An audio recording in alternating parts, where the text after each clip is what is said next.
విధమైన వాటిని కూడా నాశనం చేయగలిగే ఒక శక్తి. మనుషులు దేవుళ్లను చంపలేరు.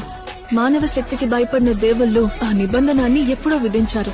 కానీ ఎప్పుడు ఆ కీ యొక్క శక్తి విడుదలవుతుందో ఆ నిబంధన నాశనం అయిపోతుంది. తద్వారా మనుషులకి దేవుళ్ళని పవిత్ర రాజ్యం నుంచి బయటకు లాగి చంపగలిగే సామర్థ్యం వస్తుంది. అంటే మూరికి ఇంకా టైసన్ సైటన్ కి ఆ శక్తి ఉందని చెప్తున్నారా? నన్ను ఎందుకు అలా అడిగడికి చంపుతున్నావు? చెప్పాను కదా నాకు సరిగ్గా గుర్తులేదని. కంట్లో పడింది.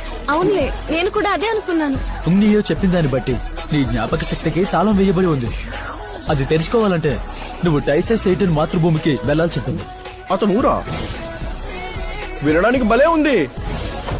పదండి పోదా.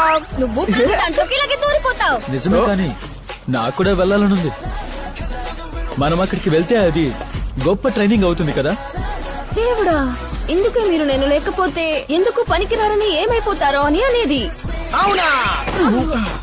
మన ముగ్గురం కలిసి ఉంటే మన బలం